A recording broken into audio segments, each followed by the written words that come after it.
Dan nyalakan loncengnya untuk tahu informasi terbaru dari Malut Post Channel. Assalamualaikum warahmatullahi wabarakatuh, saya Najila Putri. Pemungutan suara pemilihan kepala daerah serentak baru saja selesai. Dari adanya kontroversi penolakan pemilihan kepala daerah karena masih adanya pandemi, terciumnya money politik di beberapa daerah, sampai dengan tidak terimanya kekalahan pasangan calon di beberapa daerah sampai harus dibawa ke Mahkamah Konstitusi. Untuk itu saya hari ini mengundang ada Ketua Komite Independen Pemantau Pemilu Provinsi Maluku Utara Bapak Nurdin I. Muhammad, ke Direktur Eksekutif Pandekta Bapak Hendra Kasim. Halo Pak, apa kabar? Alhamdulillah sehat ya Pak. Apa kabar Pak? Alhamdulillah sehat. Ya. Saya akan sedikit berbincang-bincang tentang proses pemilihan kepala daerah di Provinsi Maluku Utara khususnya. Ya, menurut Bapak, apakah proses pilkada selama pandemi ini sudah sesuai dengan protokol kesehatan atau ada agak melenceng dari proses protokol kesehatan? Ya, baik. Terima kasih. Saya sapa dulu pemirsa channel Malut Post ya. Yang berbahagia, saya mengapresiasi channel ini bisa memberikan banyak edukasi dan pendidikan politik terhadap publik di Maluku Utara. Saya sapa juga Bung Hendra ya, kawan mitra diskusi kita pada kesempatan kali ini. Baik Mbak Put, pertanyaannya soal bagaimana situasi ya atau perkembangan yang terjadi saat ini.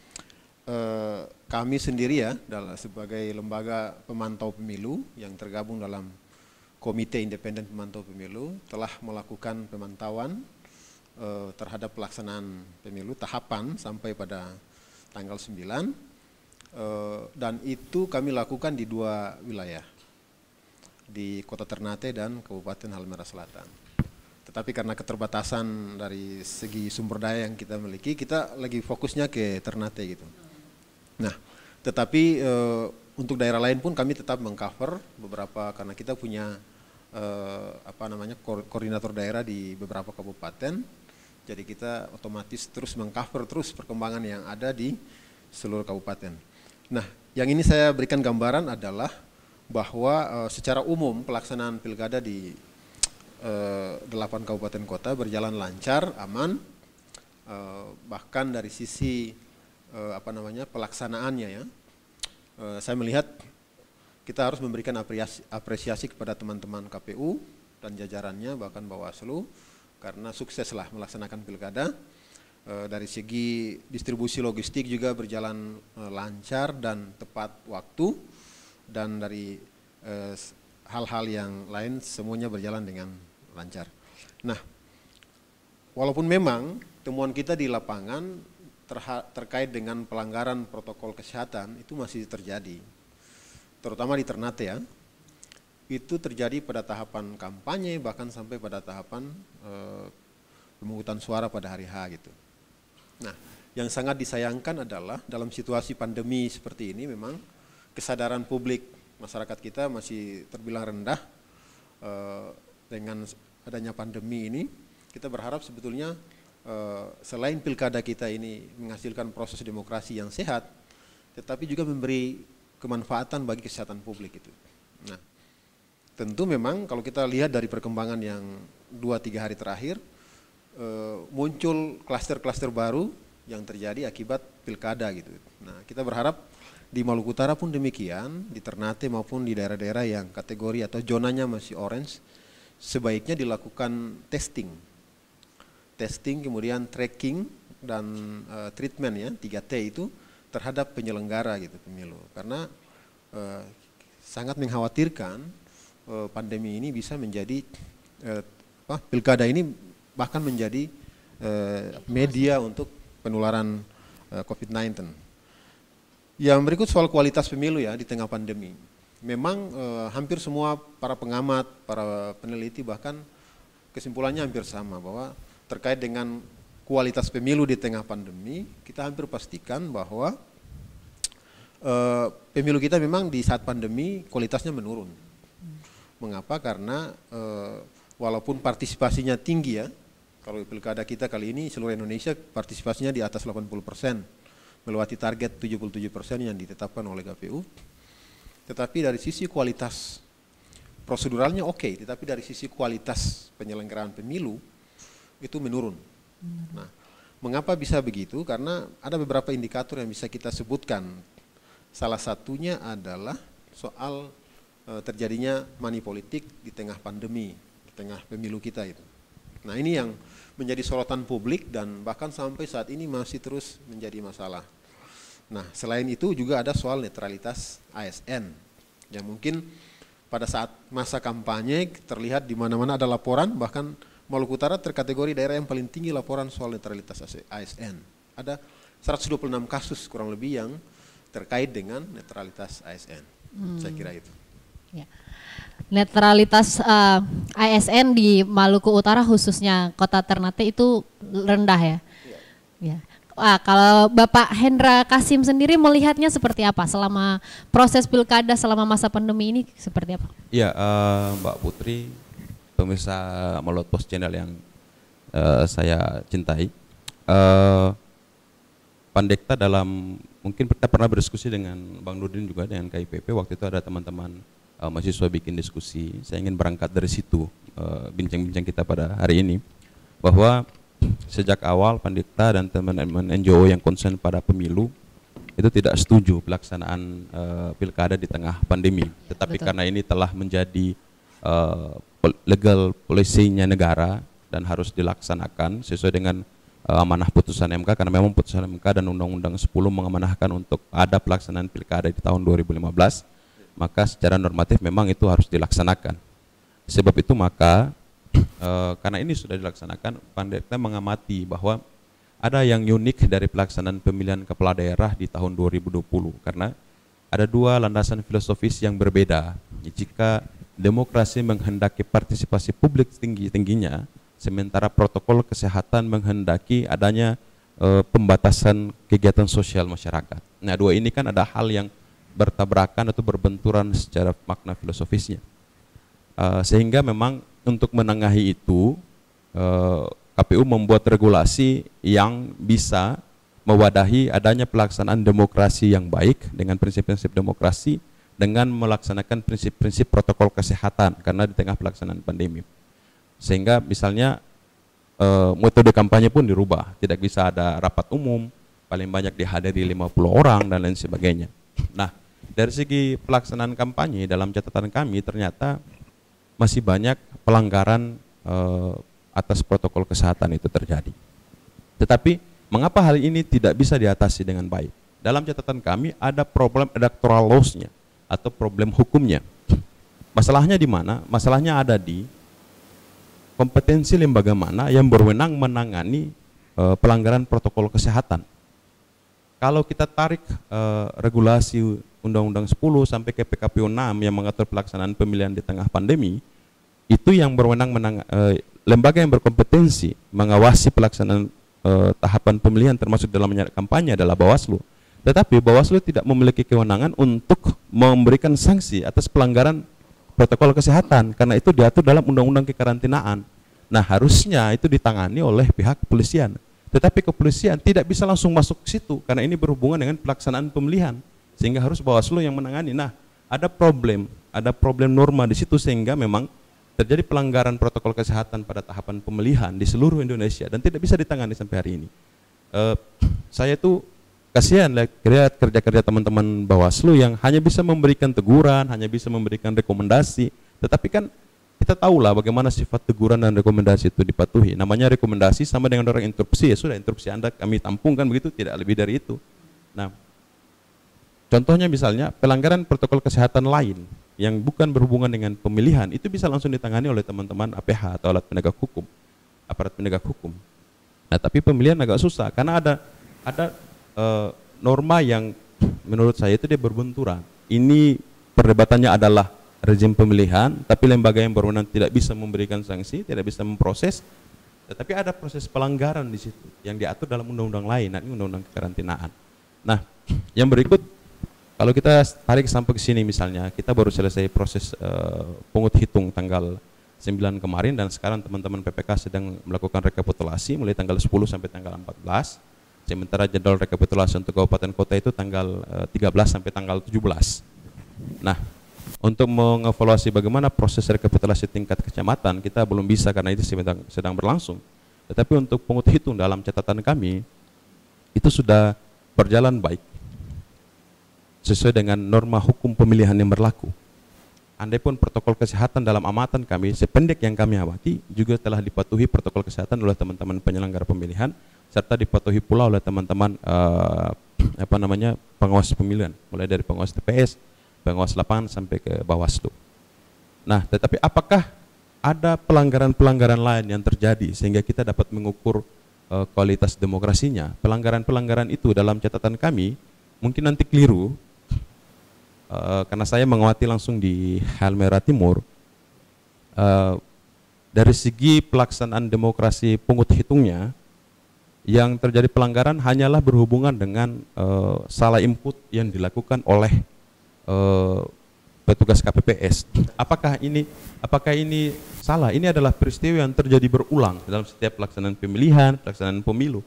Kesalahan input itu tidak berhubungan dengan perolehan suara, tapi berhubungan dengan elemen data pemilih, misalnya pengguna hak pilih dan lain sebagainya. Itu kan ada rumus-rumusnya. Biasanya dengan keterbatasan sumber daya manusia kita di bawah, kesalahan itu sering terjadi. Namun menurut saya dalam catatan kami, kesalahan-kesalahan itu bisa dimaklumi karena ada forum rekapitulasi untuk memperbaikinya, yakni forum rekapitulasi satu jenjang di atasnya yang sekarang dilakukan oleh teman-teman penyelenggara tingkat tingkat kecamatan. Nah, sehingga menurut kami ini yang menarik, bahwa ada partisipasi seperti Bang Nurdin sampaikan tadi. Partisipasi kita justru tinggi sekali, padahal pelaksanaannya di tengah pandemi. Dulu kekhawatiran Pandekta adalah ini partisipasi akan turun karena orang takut ada pandemi, orang takut datang rame-rame ke TPS menyalurkan hak pilih. Ternyata berbanding terbalik, di tengah pandemi justru partisipasinya meningkat. Bahkan unik itu pada saat rekapitulasi tingkat kecamatan di Halmahera Timur, ada orang yang komplain ke PPK, kenapa partisipasi pemilih tinggi? Ini kan di tengah pandemi. Harusnya kan kita bersyukur ya, karena penyelenggara sukses menyelenggarakan pemilihan dan warga pemilih ingin menggunakan hak pilihnya. Ya, ingin berdemokrasi. Karena begini, substansi dari pelaksanaan pemilihan yang begitu rumit, mulai dari persiapan sampai ke nanti mungkin orang akan bersengketa dan lain sebagainya, substansi dia ada di tanggal 9. Pelaksanaan yang begitu panjang, hari hanya atau intinya ada di tanggal 9 ketika publik menggunakan hak pilih. Karena seperti kita tahu, kedaulatan berada di tangan rakyat. Sehingga menurut kami pelaksanaan pemilihan pada umumnya untuk secara demokratis itu telah berjalan dengan baik. Tetapi dari segi protokol kesehatan masih ada pelanggaran-pelanggaran. Namun kita tidak bisa menyalahkan Bawaslu karena sebagai penegak hukum pemilihan, karena ada norma yang tidak clear di situ pengaturannya. Nah, bagaimana dengan pelanggaran-pelanggaran lain saat pemilihan? Seperti yang Bang Nurdin sampaikan tadi, pelanggaran netralitas aparatur sipil negara. Saya ingin memberikan kritik juga. Netralitas aparatur sipil negara ini ada dua hal yang ingin saya sampaikan. Pertama adalah sekalipun Undang-Undang ASN dan Undang-Undang Administrasi Pemerintahan telah membuka ruang bahwa ada kewajiban seleksi secara terbuka tuh Bang, lelang jabatan ya. Ada kewajiban lelang jabatan untuk posisi-posisi birokrasi, kabinet dalam birokrasi hasil pemilihan kepala daerah. Tetapi kita ketahui bahwa jabatan kepala dinas itu seperti jabatan politis, sehingga proses bergeningnya ya nanti saat pemilihan ini, sehingga mau tidak mau mereka harus masuk pada proses pemilihan. Jalurnya harus di situ. Nah, riset kami seperti itu. Yang kedua adalah teman-teman penegak hukum pemilihan Bawaslu itu seperti macan ompong yang diberikan kewenangan untuk mengawasi, melakukan pemeriksaan begitu mendalam atas pelanggaran aparatur sipil negara di Kota Ternate. Misalnya saya beberapa kali dipanggil sebagai ahli untuk memberikan keterangan atas pelanggaran-pelanggaran ASN. Kajian yang begitu rumit sudah ditemukan dan direkomendasikan bahwa terbukti melakukan pelanggaran administrasi, diserahkan ke KSN, KSN menyatakan terbukti kajian Bawaslu, itu putusannya dikembalikan ke kepala daerah. Kasih ke kepala daerah, tergantung kepala daerah mau eksekusi atau tidak. Bagaimana kalau si ASN yang berpihak ini calonnya yang menang? Pasti tidak dieksekusi. Nah, itu ada problem norma di situ. Mungkin itu dari saya, Mbak Put. Ya, betul. Terima kasih, Pak. Tadi saya menangkap katanya selama proses pilkada ini kan otomatis Bawaslu sebagai pimpinan pengeluaran regulasi yang tertinggi. Tapi sebelum pemilihan kemarin nih Pak, yang terjadi di lapangan itu pilkada, beberapa pasangan calon itu kampanye tapi menghadirkan orang lebih dari 50 orang. Dan itu sering sekali terjadi. Contoh kasusnya di Kota Ternate saja. Di Kota Ternate itu kampanye banyak sekali dihadiri oleh orang, tapi tidak diamankan oleh petugas COVID, kayak petugas ya tim gugus tugas maksudnya. Tim gugus tugas tidak mengamankan mereka, tetapi ada sebuah acara, ini saya meminta beberapa tanggapan saja. Ada sebuah acara kreativitas anak muda di Benteng Orange, itu dibubarkan oleh tim gugus COVID. Apakah ini ada sesuatu, maksudnya ada sesuatu kah? Jadi kita sebagai orang yang awam yang tidak paham akan ini otomatis menyalahkan kenapa pilkada kampanyenya tidak dibubarkan, sedangkan yang ini nih dibubarkan gitu. Jadi otomatis ada persimpangan sosial mungkin ya. Jadi mungkin saya bisa sedikit agar supaya masyarakat yang kemarin-kemarin salah paham mungkin bisa diluruskan pikirannya. Silakan mulai dari Bapak dulu. Ya, benar memang bahwa sering kita temukan dalam masa kampanye umumnya ya, ada pelanggaran prokes ya, pelanggaran protokol kesehatan yang dilakukan oleh hampir semua pasangan calon. Nah, saya bahkan menemukan di beberapa tempat dia itu prokesnya itu diterapkan di arena kampanye. Tapi yang di luar arena kampanye itu kan masyarakat berhimpun, berkerumun ya. Bahkan pada saat-saat tertentu di mana terjadi arak-arakan segala macam itu. Nah, di situasi itu kan menunjukkan ada pelanggaran protokol kesehatan. Tetapi di dalam pengalaman kita selama ini di saat kampanye hingga saat ini tidak ada penegakan hukum yang serius terhadap para pelanggar kesehatan. Mungkin saja dibilang oleh Bung Hendra tadi ya, kekosongan norma atau ada norma yang kurang jelas lah kira-kira gitu, sehingga kepada siapa penegakannya harus dilakukan atau siapa yang akan melakukan penegakan pelanggar protokol kesehatan ini gitu. Kalau kita baca di beberapa media nasional, problemnya kurang lebih seperti itu ya. Dan akhirnya apa? Klaster itu terbentuk terus-menerus dan kita bisa menyebutkan beberapa hari terakhir ini laporan-laporan media nasional itu menceritakan atau menggambarkan ada situasi klaster baru terbentuk akibat dari pilkada. Nah, oleh karenanya menurut saya urgen dilakukan adalah saat ini di Ternate dan di Maluku Utara dilakukan 3T itu. Harus dilakukan tracing dan testing dan treatment tentunya terhadap penyelenggara pemilu.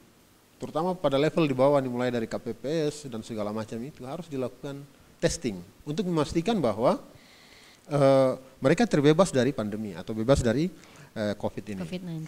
Baik, yang berikut soal ada perbedaan. Tadi ada kelompok anak muda yang kreatif bikin kumpul-kumpul acara gitu ya, dibubarkan sementara kampanye tidak dibubarkan. Nah inilah yang ini bisa kita lihat bahwa ada persepsi publik masyarakat kita bahwa tidak tegak secara benar aturan-aturan protokol kesehatan gitu. Padahal kalau misalnya harus tegak secara benar, maka penegakan itu juga diberlakukan kepada setiap pasangan calon yang melakukan tahapan kampanye itu gitu.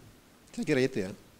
Ya karena beberapa yang tersebar di media itu banyak sekali pasangan calon yang melakukan aksi mereka tapi berkerumunan begitu. Ya, bagaimana kalau menurut pendapat Pak Hendra? Iya ya, saya mungkin sependapat dengan Bang Nurdin. Kalau dari segi penegakan hukum ini disebut dengan perlakuan yang berbeda.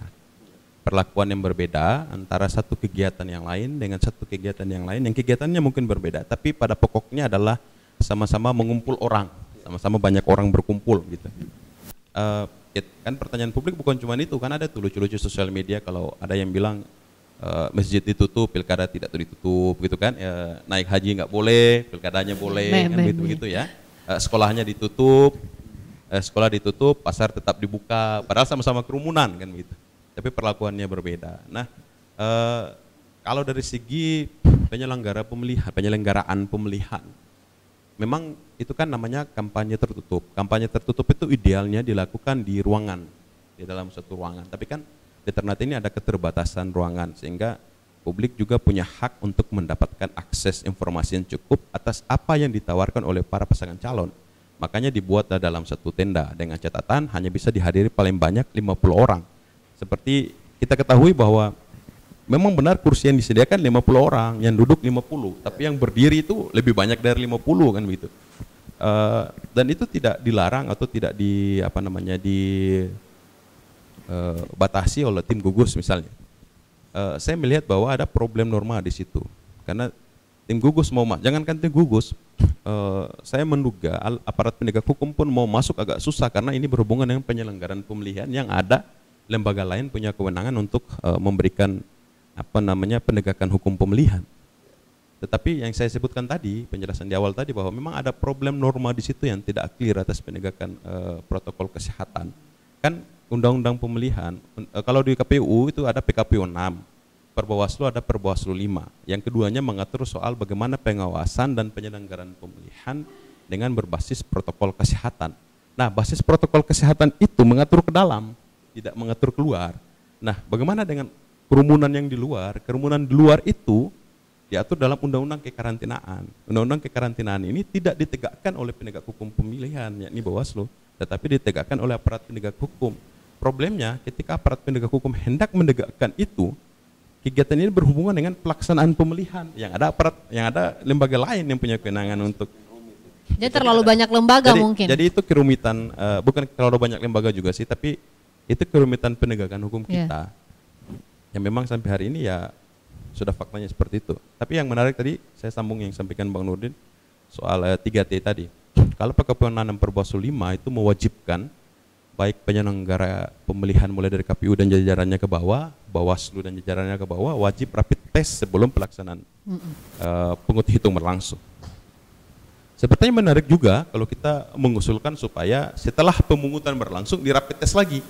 Karena kan sudah ada hubungan dengan orang lain saat proses pungut hitung dan proses rekapitulasi. Sehingga tidak hanya memastikan penyelenggara benar-benar bebas dari terkonfirmasi COVID-19 sebelum pungut hitung, tapi juga setelah pungut hitung kesehatannya dipastikan terpenuhi dan dijamin oleh negara. Mungkin itu dari saya sebentar. Ya, tapi begini Pak. Rapid test juga mungkin tidak cukup ya, karena harus ada swab test, dan swab test itu juga harus para ahli yang melakukannya. Mungkin tidak terkonek dengan baik antara Bawaslu dan juga pihak kepolisian, sehingga pelanggaran-pelanggaran COVID-19, pelanggaran-pelanggaran protokol kesehatan ini tidak maksimal. Mungkin seperti itu ya Pak. Oke, saya kembali ke Pak Nurdin nih. Tadi Bapak mengatakan adanya money politik. Ya, mungkin di beberapa daerah, khususnya di Maluku Utara, apakah ada money politik dan apakah money politik itu bekerja? Ya, ini yang menarik ya terkait money politik. Saya ditanya oleh termasuk media atau teman-teman wartawan, apakah dalam pilkada kita kali ini ada money politik enggak? Dan kalau ada, siapa yang melakukan itu? Saya dengan pasti memastikan bahwa money politik ada. Nah, sekarang siapa yang melakukan money politik itu? Nah, untuk memastikan pelakunya memang saat ini agak sulit, karena di ketentuan Undang-Undang Nomor 10 ya, yang terkait dengan money politik itu, pasal 7374 ya, Bang Hendra, itu kan sudah cukup jelas dan tegas. Memang di undang-undang itu bukan cuma pemberi, tapi penerima juga mendapat sanksi yang kurang lebih sama, sanksi hukumnya. Ada kurungan badan itu kurang lebih 32 bulan sampai 72 bulan, dengan denda itu 200 juta sampai 1 miliar gitu. Nah, ini yang membuat kita kesulitan. Nah, padahal fakta menunjukkan sebetulnya money politik itu sangat nyata di saat mulai tahapan kampanye hingga pada saat pemungutan suara gitu. Nah, kalau bisa saya sebutkan, saya dapat laporan dari masyarakat nih, ada di sini ada money politik, ada serangan fajar kurang lebih seperti itu. Nilainya berapa nominalnya? Ada yang 100.000, ada yang 150.000. Tetapi kita sukar untuk membuktikan itu. Mengapa? Karena tidak ada yang mengaku. Problemnya si penerima nggak ada yang mengaku. Dia bikin cerita, tapi begitu kita kejar sampai ke TKP misalnya, nggak ada yang berani mengakui bahwa dia melakukan itu. Tetapi faktanya memang terjadi money politik. Siapa yang melakukan? Ya pasangan calon. Saya tidak ingin menyebutkan pasangan calon yang mana ya, tapi yang pasti dilakukan oleh pasangan calon. Nah, ini faktornya banyak sebetulnya penyebabnya. Salah satunya juga karena soal ekonomi ya. Di tengah pandemi kita dengan pertumbuhan ekonomi kita yang minus 3% dan segala macam itu mengancam pendapatan masyarakat. Dan momentum pilkada ini dianggap sebagai momen penting untuk mendapatkan uang. Dan yang unik adalah ketika yang temuan kami di lapangan itu, orang yang mengaku mengambil uang misalnya, yang dibikin cerita kan, ngambil uang itu dia ambil dari semua sumber. Misalnya ada 5 pasangan calon nih, dia ambil semua gitu. Walaupun harus dia memilih, walaupun pada tanggal 9 dia menentukan memilih si A gitu. Tetapi begitu diberikan uang oleh semua pasangan calon, dia ambil semua gitu. Nah, itu cerita yang kita dengar ya. Jadi money politik ini kan, mohon maaf ya, ibarat kentut aja gitu. Baunya kecium tapi susah dicari itu. Nah, dan perilaku itu terjadi karena memang partai-partai politik kita tidak punya komitmen dan tidak punya konsisten dalam melaksanakan demokrasi kita gitu. Satu yang berikut, yang saya sesalkan adalah para pasangan calon itu tidak pernah menyatakan sikap secara tegas di publik bahwa mereka tidak money politik. Padahal kita berharap mereka itu memberikan pernyataan sikap dengan tegas bahwa calon kami ini tidak akan menggunakan uang sebagai magnet untuk menarik dukungan gitu. Pernyataan seperti itu ditunggu-tunggu oleh publik. Termasuk kami sangat mengharapkan pernyataan seperti itu. Mengapa? Karena dengan pernyataan seperti itu menunjukkan itikat dia untuk membebaskan pilkada ini dari money politik. Nah, tapi faktanya sampai pemilihan itu hari H tidak ada yang menyatakan seperti itu. Nah, kami sebagai kelompok sipil masyarakat pasti menduga bahwa memang semua dengan sengaja memang menggunakan money politik ini berubah, bukan cuma uang ya, ada barang, ada janji dan segala macam, jabatan segala macam, sebagai instrumen untuk menarik dukungan publik kepada calon-calon tertentu. Saya kira itu. Tadi kan faktor money politik yang menerima otomatis ada kekurangan uang atau kekurangan apa, jadi dia butuh uang. Tapi kenapa pasangan calon itu kenapa harus memakai money politik? Apakah mereka tidak percaya diri akan memenangkan pilkadanya ataukah memang sudah menjadi ciri khas mereka? Bagaimana itu? Menurut Bapak gimana Pak? Iya, kalau kita lihat banyak riset sudah yang dilakukan, banyak artikel yang kita bisa baca yang menunjukkan memang banyak faktor penyebabnya. Ada faktor ekonomi, ada faktor sosial lainnya termasuk ya. Misalnya ada faktor di mana ada faktor budaya misalnya. Nah ini yang kita sayangkan, ada masyarakat kita memang ada satu riset yang saya lihat, ada menyebutkan kurang lebih 70% lebih kita sudah, masyarakat pemilih kita, voter ini sudah voter kita ini sudah pragmatis gitu. Nah, dan rasa-rasanya money politik karena dia berlaku setiap waktu mulai dari pileg, pilpres, bahkan sampai pilkada, itu jadi kebiasaan, jadi habit. Orang merasa itu sesuatu yang biasa gitu. Dan bisa jadi ini akan terbudidaya dan membudaya di dalam kondisi kehidupan sosial politik kita gitu. Dan ini yang berbahayanya di sini. Nah, padahal yang paling kita harapkan adalah partai-partai politik itu mestinya dan pasangan calon mestinya menjadikan program dan visi misi itu sebagai sebagai menu utama mereka untuk dipertarungkan dalam momentum pilkada ini. Tetapi yang justru ada adalah karena mereka gagal mengkomunikasikan visi dan misi itu ke publik, yang terjadi adalah mereka menggunakan cara-cara seperti itu ya, termasuk money politik untuk mendapatkan dukungan dari voter itu. Ya, cara-cara kotor. Ya. Itu sebenarnya awal kehancuran dari pemimpin jika pemimpinnya menggunakan trik money politik. Betul? Coba bagaimana pendapat Bapak Hendra soal ini, money politik ini? Iya, money politik ini umurnya sejaman dengan demokrasi. Jadi money politik atau politik uang atau menggunakan uang untuk mempengaruhi pemilih menentukan pilihannya itu bukan baru di abad 21, tapi itu sudah berlaku sejak masa Cicero. Kalau kita belajar sejarah Cicero, pada suatu ketika ada yang bertanya kepadanya, kenapa Bapak bisa terpilih? Cicero kan pada waktu itu dia bagian dari kelas bawah lah, pada derajat-derajat kasta di Yunani pada masa itu. Lalu kemudian dia menjadi pengacara pertama yang melakukan pembelaan di hadapan sidang, di hadapan eklesia. Lalu kemudian dia mencalonkan diri sebagai perwakilan rakyat. Perwakilan rakyat itu kan namanya eklesia di city state pada waktu itu. Dia pertama dia tidak terpilih, kedua dia terpilih. Lalu orang bertanya, kenapa Anda terpilih? Apakah karena perbuatan sosial membela orang dan lain sebagainya? Jawabannya sederhana, saya menggunakan uang yang saya miliki. Jadi umur money politik ini sezaman dengan umur demokrasi, sudah lama. Dan apakah itu merusak demokrasi kita? Yes, dia sangat merusak demokrasi kita. Kenapa dia merusak demokrasi kita? Karena money politik menjadikan kos politik semakin tinggi. Kos politik semakin tinggi sehingga biasanya para politisi ataupun para negarawan, saya sebut saya negarawan atau saya sebut saya misalnya para birokrat yang hendak mengabdikan diri menjadi kepala daerah, itu tidak memiliki cukup modal. Karena dia tidak memiliki cukup modal, maka yang memiliki modal itu hanya pengusaha atau pemodal, sehingga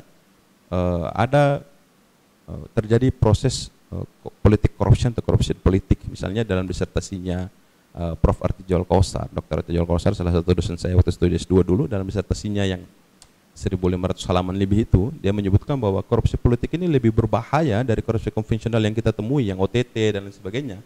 Karena korupsi politik menyerang langsung ke sumber kebijakan. Dari situlah pintu masuk yang sering kita sebut dengan oligarki. Pemerintahan kita menjadi oligarki karena dikuasai oleh tangan-tangan yang tidak terlihat, oleh sekelompok orang dengan kekuatan modal pada saat pemilihan. Nah, itu problemnya. Nah, negara mencoba untuk membatasi kos politik menjadi sangat rendah, di mana pada saat kampanye, alat peraga kampanye atau APK itu difasilitasi oleh negara sehingga memudahkan para calon untuk tidak lagi berat dalam mengkampanyekan dirinya, mensosialisasikan visi misinya karena APK difasilitasi oleh negara.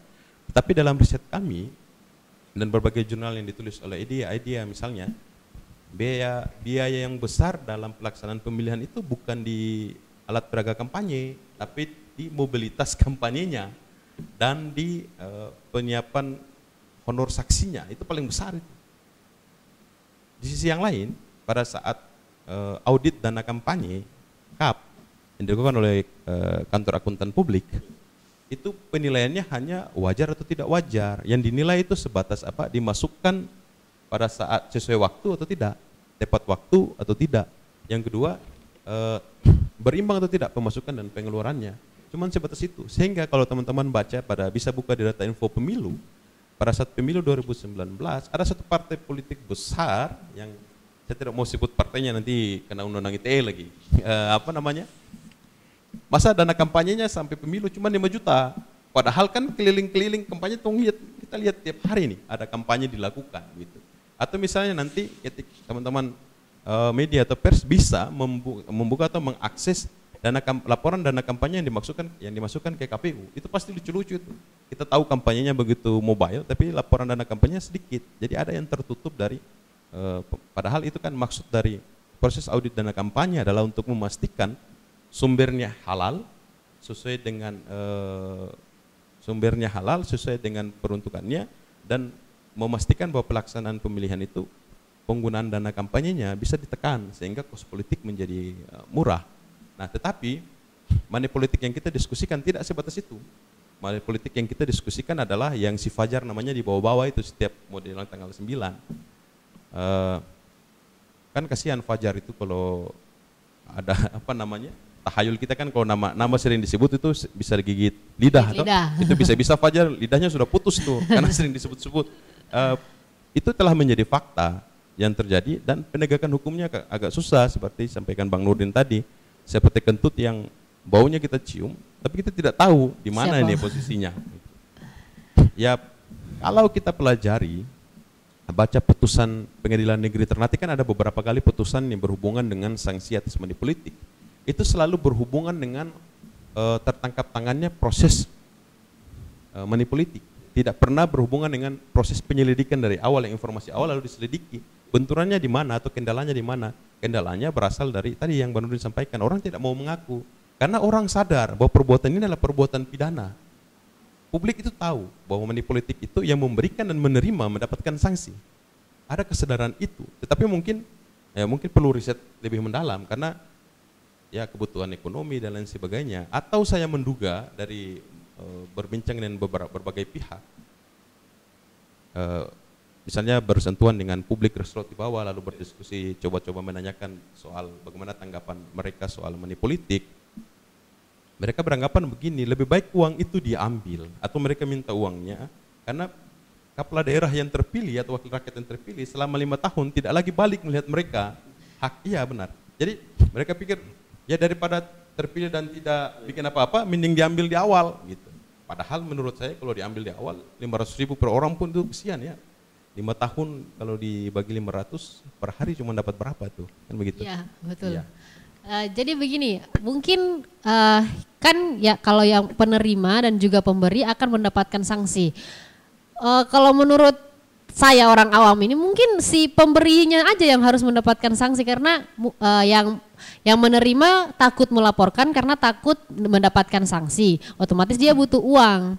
Yang salah kan pemberi, kenapa harus memberikan uang? Kenapa tidak percaya diri untuk memenangkan politik karena visi dan misinya?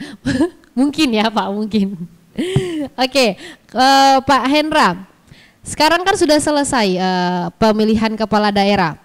Bagaimana Bapak melihat pasangan calon yang membawa hasil mereka ke MK? Karena ada beberapa kasus, contohnya ada sudah tercium akan dibawa ke Mahkamah Konstitusi karena tidak menerima kekalahan.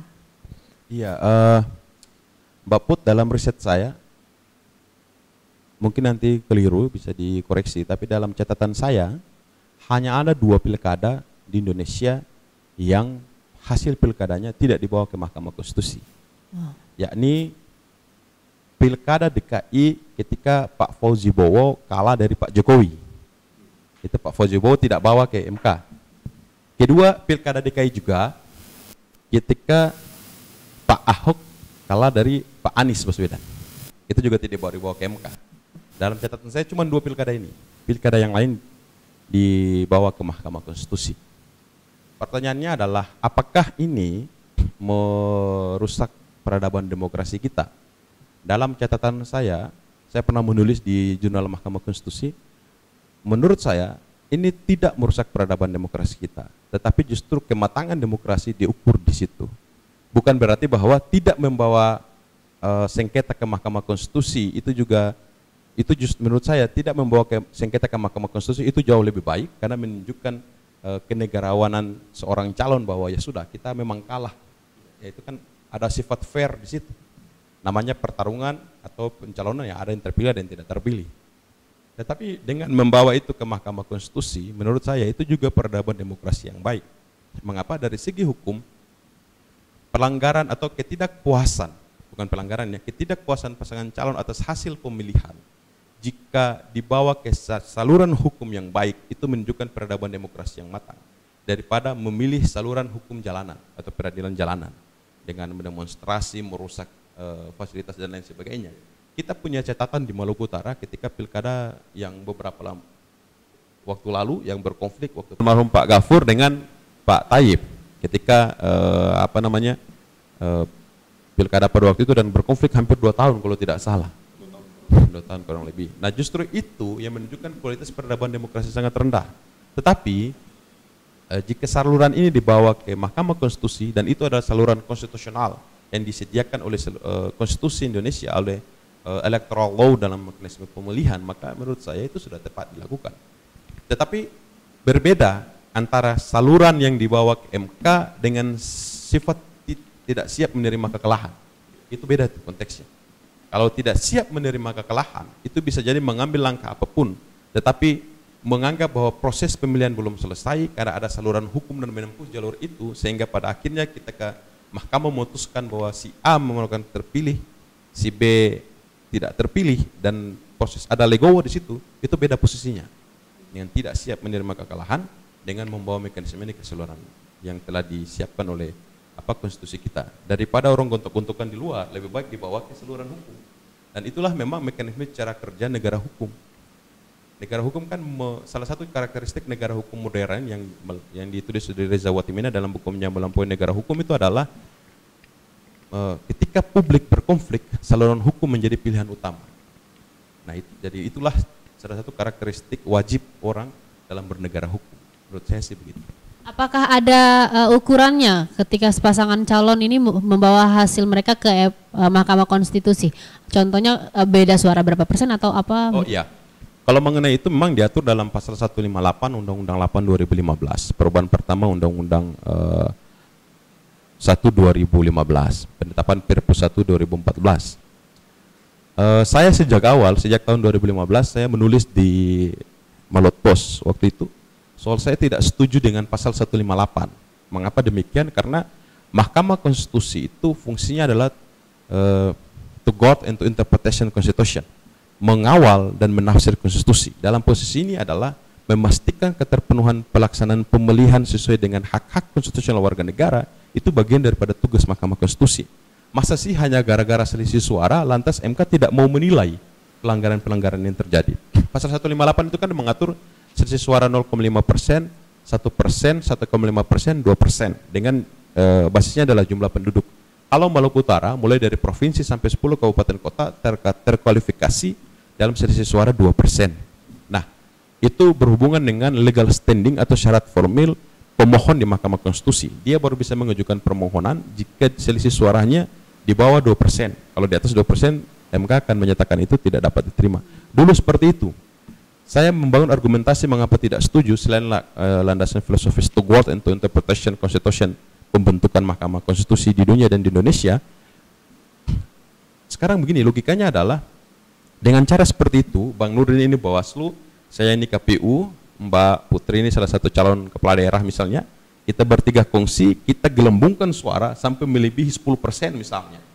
Nah, itu kan bisa jadi MK, wah ini selisih suaranya jauh sekali nih, tidak perlu dinilai, langsung saya diketok. Dan itu terjadi dalam peraturan Mahkamah Konstitusi sebelumnya, berlaku mulai 2015 sampai Pilkada 2018. Tetapi ada kabar baiknya, ketika menyambut pelaksanaan Pilkada 2020 dan Mahkamah Konstitusi bersiap untuk menghadapi sengketa pemilihan, MK membuat satu peraturan Mahkamah Konstitusi yang baru yang merevisi PMK yang lama.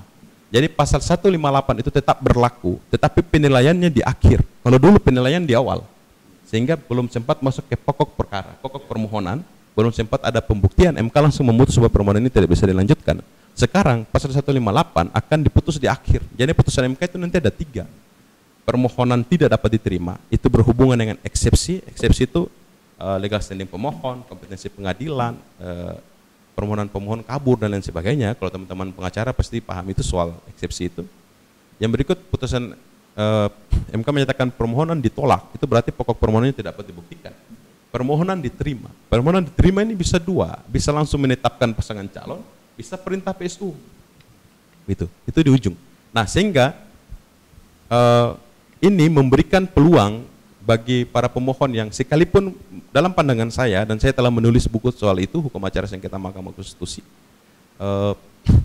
Dalam kajian saya, sekalipun ada selisih 2%, namun jika selisih itu terjadi karena ada pelanggaran yang terstruktur, sistematis dan masif, ada pelanggaran yang terjadi pada proses pungut hitung, ada keberpihakan penyelenggara misalnya, atau ada kerja-kerja yang dilakukan secara masif melibatkan ASN, sehingga pemilih itu diarahkan secara masif untuk mendukung salah satu pasangan calon, dan itu bisa dibuktikan di persidangan Mahkamah Konstitusi yang terhormat nanti, maka pasal 158 bisa dikesampingkan. Dan itu disampaikan oleh Wakil Ketua Mahkamah Konstitusi saat BIMTEK yang diberikan baik bagi penyelenggara pemilu KPU, baik bagi KPU kan bertindak sebagai termohon, atau bagi Bawaslu bertindak sebagai pihak terkait, ataupun bagi para pengacara.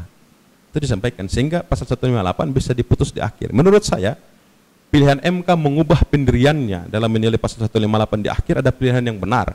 Karena yang tadi saya sampaikan, MK itu to guard and to interpretation konstitusi, memastikan pelaksanaan pemilihan berjalan dengan baik, melaksanakan pelaksanaan pemilihan tanpa ada kecurangan, tanpa ada proses-proses curang. Itu adalah bagian dari upaya memastikan tegaknya konstitusi. Karena yang dinilai MK adalah penggunaan hak pilih warga negara, dan penggunaan hak pilih warga negara itu dilindungi oleh konstitusi. Jadi menurut saya sih seperti itu, Mbak Put. Berarti kalau seandainya terdapat money politik pada saat dibawa ke MK juga bisa money politik itu menurut Undang-Undang Pemilihan itu ditangani oleh Gakumdu, tetapi pintu masuknya adalah Bawaslu. Tapi selama itu bisa dibuktikan di Mahkamah Konstitusi, bisa saja Mahkamah menilai soal itu. Oke. Saya ke Pak Nurdin nih, Pak Nurdin. Tadi Bapak mengatakan Bapak fokusnya ke salah satunya wilayah di Ternate. Ya. Apakah fenomena yang terjadi sekarang pemilihan di Ternate ini, kan ada tercium salah satu pasangan calon mau membawa hal ini ke Mahkamah Konstitusi. Menurut Bapak, apakah pasangan calon itu tidak mau menerima kekalahan, atau apakah ada sesuatu yang terjadi sehingga dibawa ke MK, dan apakah nanti MK bisa memutuskan apakah MK bisa memutuskan tidak atau diterima atau tidaknya diterima? Menurut Bapak gimana? Iya, yang teramati oleh kami ya di Ternate, untuk Ternate ini memang berpotensi masalah yang muncul ini belakangan ini berpotensi sampai ke MK gitu. Termasuk belakangan muncul soal ada keinginan untuk mendorong PSU pada beberapa TPS ya.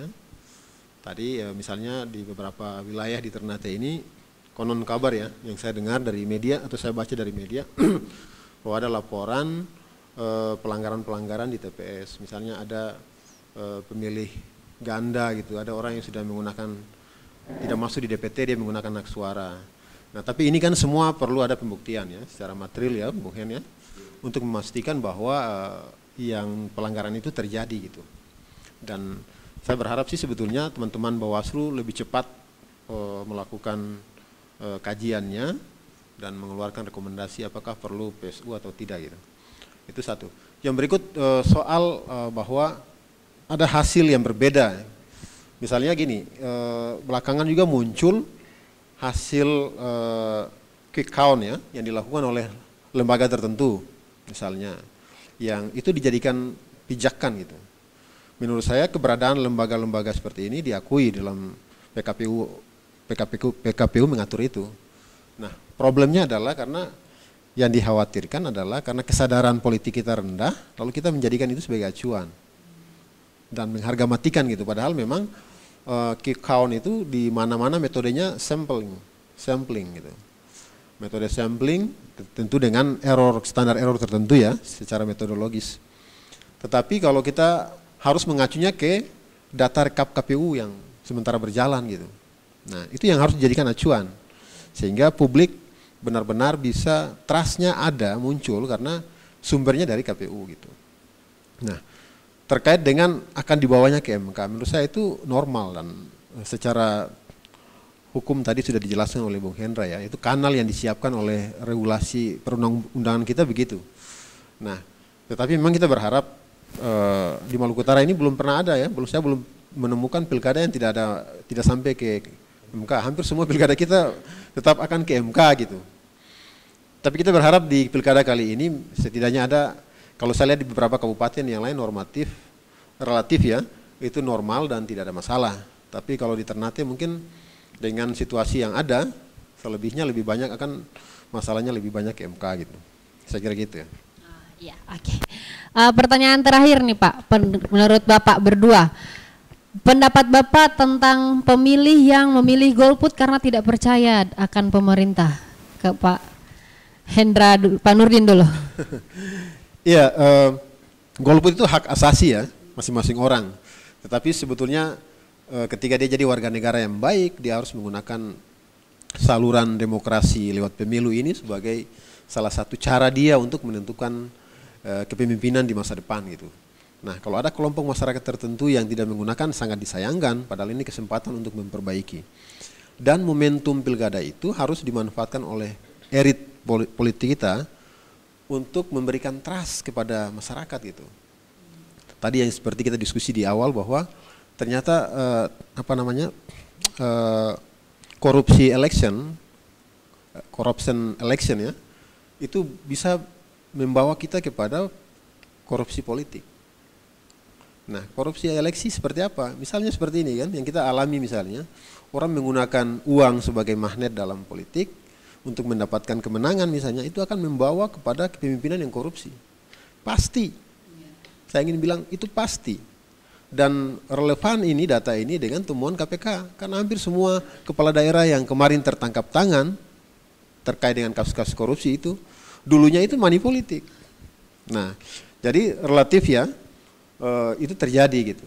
Nah, oleh karenanya kita tentu berharap, termasuk kami KIP dan Pandekta sebagai kelompok sipil yang care terhadap demokrasi di Maluku Utara, sangat berharap ini momentum untuk kita perbaiki segala sesuatu yang terjadi, termasuk untuk menjaga demokrasi kita tetap tegak. Ya, nah teman-teman di partai politik, mungkin kedepannya pembelajaran yang paling berarti adalah terus memberikan pendidikan politik, tumbuhkan trust itu.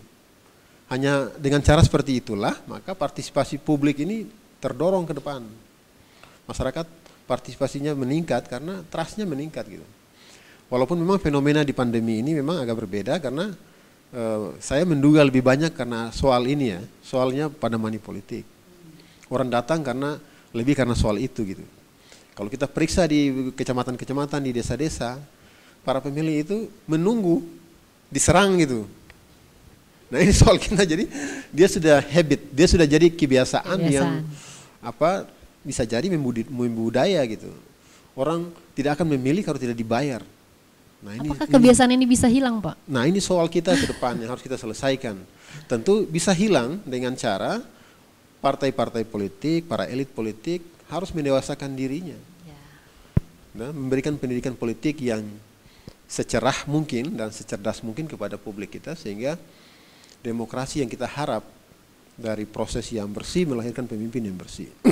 Mungkin di akhir ini saya ingin bilang, di buku How Democracy Die itu secara tegas menjelaskan bahwa demokrasi itu tidak tumbang karena kudeta militer, tetapi bisa terjadi, demokrasi itu bisa tumbang karena pemimpin-pemimpin yang otoriter, yang lahir dari proses politik yang tidak sehat. Tidak sehat. Ya. Saya kira itu. Terima kasih. Bagaimana Pak Hendra pendapatnya?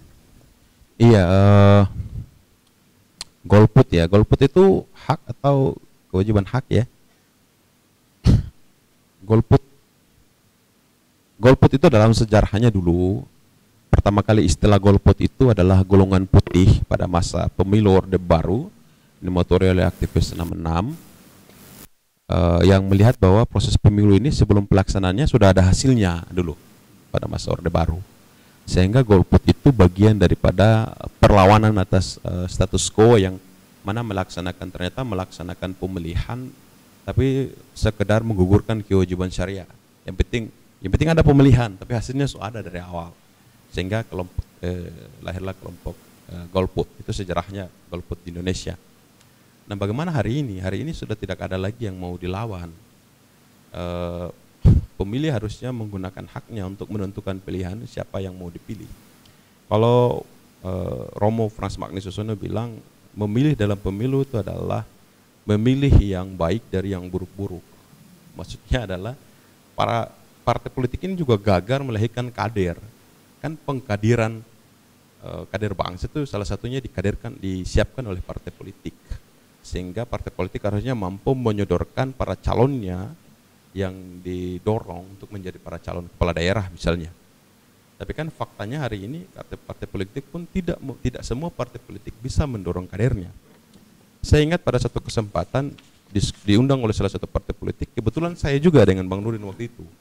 Lalu kita memprovokasi partai itu. Ini kan partai pemenang, ya Bang, ketua DPR gitu. Kalau tidak usung kadernya ngapain berpartai gitu. Tapi ya ternyata sekarang memang kadernya diusung. Tapi saya tidak mau sebutlah partainya partai apa begitu ya. Nah jadi, tapi menarik Bang, kalau kita riset, misalnya semakin tinggi kesadaran publik, itu dia vis-a-vis dengan semakin tinggi golput. Ya, itu. Mengapa demikian? Contoh Amerika misalnya, partisipasinya itu tidak begitu tinggi. Cek kota-kota besar yang pendidikannya bagus, itu partisipasi pemilihnya rendah. Mengapa demikian? Yang balik lagi kita tadi, partai politik gagal menyodorkan calon-calon yang ada calon-calon alternatif yang akhirnya orang merasa bahwa ini bisa dipilih. Amanah kita bisa diserahkan ke dia, harapan kita bisa ditaruh ke orang ini. Tapi kan yang ada ini pada akhirnya orang akan merasa bahwa orang-orang ini sama-sama saja begitu. Coba lihat saja debat kandidat yang lebih banyak lucu-lucuannya daripada muatan bobot visi misi yang hendak disampaikan. Gitu. Itu menunjukkan kualitas demokrasi kita. Menunjukkan kualitas para calon kepala daerah kita. Padahal kan debat kandidat itu harusnya menjadi ajang untuk menunjukkan atau meyakinkan publik bahwa saya ini layak dipilih, saya punya kualitas sebagai leader di suatu daerah. Tapi faktanya kan coba ikuti debat di Maluku Utara untuk 8 kabupaten kota. Itu sangat sulit kita menemukan orang-orang yang bisa menyampaikan argumentasinya sehingga orang yakin gitu loh, oh, orang ini bisa dijatuhi pilihan untuk dipilih gitu kan. Nah, hal-hal itu juga menurut saya menyumbang partisipasi tingginya angka golput. Karena dalam kajian kami golput itu ada dua. Satu golput yang benar-benar pragmatis dan satu golput yang terjadi karena memang dia menilai secara kritis bahwa oh ternyata tidak ada yang bisa dipilih. Nah, tetapi apakah itu baik? Menurut saya lebih bagus gunakan hak pilih Anda untuk menentukan. Kan saya sampaikan ulang, Romo Frans Magnesusono menyampaikan bahwa memilih yang terbaik dari yang buruk-buruk. Jadi ya sudah, datang saya ke TPS, masa sih dari 4 itu tidak ada satu yang bagus, atau dari 5 tidak ada satu yang bagus, dari 3 misalnya tidak ada satu yang bagus, pasti ada lah yang sedikit bagus dan bisa dipilih. Mungkin ada saya sekian. Ya, sedikit closing statement Pak dari Pak Nurdin sebelum kita akhiri. Baik, terima kasih Mbak Putri. Di akhir pembicaraan saya hari ini, saya ingin memberikan closing statement dengan mengajak kepada semua pihak ya, kepada para pemimpin, calon pemimpin, elit politik, marilah kita saling menunjukkan kedewasaan politik dengan berdemokrasi yang sehat. Ya. Kemudian semoga pemilu pilkada kita kali ini melahirkan kepemimpinan, pemimpin dan kepemimpinan yang benar-benar kita harapkan, yang lahir dari proses demokrasi yang berkualitas dan sehat, sehingga apa yang menjadi harapan, cita-cita masyarakat Maluku Utara bisa kita gapai dengan kepemimpinan yang akan datang. Saya kira itu. Ya, terima kasih. Ayo ke Pak Hendra. Silakan Pak. Iya, closing statement saya, demokrasi adalah satu urusan yang don't never ending, tidak akan pernah berakhir. Karena ini peradaban yang harus terus dikonsolidasikan. Sebab itu maka demokrasi tidak bisa diserahkan tanggung jawabnya hanya untuk penyelenggara pemilihan saja, hanya untuk penyelenggara negara saja, tapi merupakan tanggung jawab seluruh anak bangsa. Dan oleh sebab itu maka dalam konteks demokrasi yang sedikit sempit, saya sebutkan sempit karena demokrasi kita tidak hanya pemilihan, namun hanya kalau dalam konteks demokrasi sebatas pelaksanaan pemilihan, maka tanggal 9 kemarin kita sudah menggunakan hak pilih kita untuk menentukan kepala daerah di masing-masing daerah di 8 kabupaten kota dan berbagai daerah di Indonesia. Tugas kita saat ini adalah mengawal proses yang sedang berlangsung mulai dari rekapitulasi berjenjang yang dilakukan dari tingkat kecamatan sampai KPU kabupaten kota dan KPU provinsi untuk memastikan bahwa hak suara yang kita gunakan tidak disalahgunakan oleh penyelenggara pemilihan, memastikan pula bahwa proses rekapitulasi yang dilakukan sesuai dengan ketentuan peraturan perundang-undangan yang berlaku. Karena menurut saya tugas kita tidak sebatas 5 menit di dalam bilik suara, tetapi juga memastikan proses demokrasi ini berjalan dengan baik. Termasuk di dalamnya tidak boleh mudah terprovokasi dengan isu-isu dan klaim-klaim kemenangan dari berbagai pasangan calon, karena biasanya klaim-klaim kemenangan itu hanya membuat hiruk pikuk di tengah masyarakat. Tunggulah proses rekapitulasi berjenjang yang sedang dilakukan oleh teman-teman penyelenggara dan pastikan bahwa kita melibatkan diri dalam koridor yang sesuai pada tempatnya, bahwa pemilih melaksanakan menggunakan hak pilihnya dan serta mengawasi proses yang sedang berlangsung. Karena begitulah cara kerja demokrasi, bahwa semua orang punya hak untuk terlibat. Mungkin itu dari saya. Terima kasih. Assalamualaikum warahmatullahi wabarakatuh. Waalaikumsalam warahmatullahi wabarakatuh. Terima kasih Pak Nurdin, Pak Hendra. Yang saya tangkap dari diskusi pada hari ini adalah lahirkanlah kepercayaan rakyat dengan politik yang bersih dan sehat. Percaya dirilah dengan visi dan misi dan tujuan Anda untuk memimpin daerah. Terima kasih sekali lagi Pak atas waktu dan kesempatannya telah hadir di Malut Post Channel. Jangan lupa subscribe, like, comment, and share agar bisa dapat informasi terbaru dari Malut Post Channel.